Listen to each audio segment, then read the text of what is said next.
So, next projection natin sa shoulder is yung teres minor, infraspinatus, and subscapularis insertion. So, tatlong insertion yan. Meron din siyang tatlong method. Yan, lahat yan makikita mo sa method ni Blackett-Healy method. So, si Blackett-Healy method, may tatlo siyang ginawang projection. So, PA, AP, and AP axial projection. So, sa PA, naka-prone. Tas arm in exaggerated internal rotation. Sa supine, nakahiga si pasyente, shoulder elevated 15 degrees. Then, sa ano naman, AP axial, nakasupine pa rin, arm in external rotation. Tapos, meron siyang, kasi axial siya, meron siyang angulation na 25 degrees caudad. So, kapag naka-PA, makikita mo teres minor. Pag naka-AP, kikita mo lesser tubercle with supraspinatus. Ito na, supraspinatus. Then, kapag naman AP axial, makikita mo yung greater tubercle saka yung infraspinatus. So, pwede naman mismo dito sa title mo lagyan.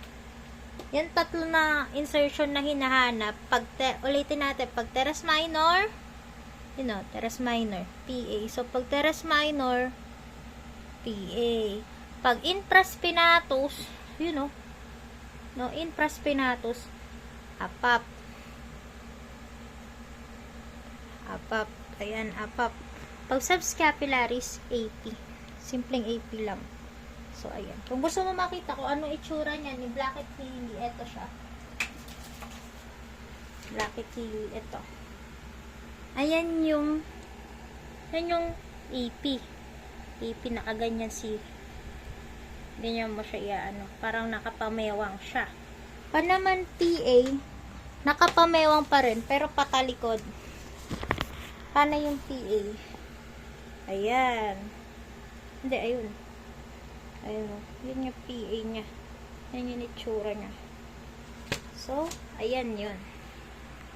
Uy, dapat labo. Ayun. Ayan. Next naman, eto na yung coracoid process. Coracoid process kasi, sinama ko na kasi maliit, konti lang naman siya. Ayun na siya, isang projection lang. AP lang. Sa AP, nakasupine, tapos, AP axial siya. So, ito yung kanyang angulation 15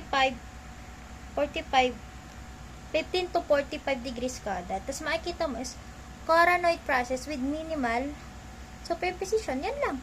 Coronoid process sa PAP. Meron lang siya recommendation ni Kwak Espinilla-Catan. Sabi niya, ito, baguhin daw natin tong central ray. Gawin natin 30 degrees sa palad.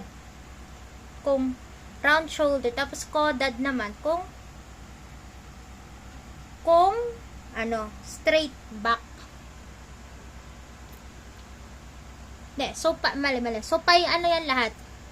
Sa palad lahat yan. Sinasabi lang, greater angle, mas mataas na angle kung round shoulder. Pag naman straight back, babaan mo lang yung angulation. Okay? Yan. Then, next is scapular spine.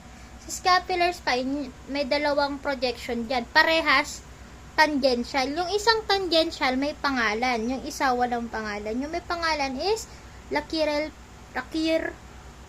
method. So, si Lakir-Perkin, supine siya. Pag supine, nakahasoy din, head away from side of interest.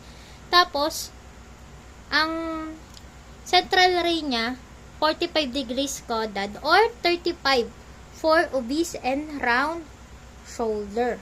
Okay? Then next, yung TP naman na walang prone. 45 din, pero sa palad naman, tinan mo, pag nakasupine, caudad. 45 caudad. Supine eh. Pag naka-prone, binaliktad mo lang eh. So, 45 sa palad. Pag naman naka-upright, 45 pa rin. Pero postero-inferior na siya. Paras lang na makikita. Scapular spine, free of superimposition of scapular body. Dito, walang scapular body. Dito, meron. Pero, pares lang naman din silang free. Okay, so, yan yung scapular spine. Tangential projection yung dalawa. Ayan yung tatlo. Isang placket hili para do sa teres minor, infraspinatus, and subscapularis insertion. Ayan. Pagka PA, makikita mo si teres minor. Pag gusto mo makita infraspinatus, AP axial. Pag naman gusto mo makita subscapularis insertion, AP. Ito naman tayo sa coronoid process. Isa lang. Ayan, AP axial lang. AP, nakasupine. Tapos, axial niya is 14 to 45 degrees sa palad. Tapos, may recommendation lang siya ni Kwak. Ni Kwak. Then, next is scapular spine, Lakier-Perkin method, tangential. Pag si Lakier-Perkin naka-supine, pag yung isa, prone, pares 45. Pagka supine, caudad. Pagka prone, sa palad. Tapos, merong upright na postero-inferior. Okay? That's sila scapular spine. Free of superimposition.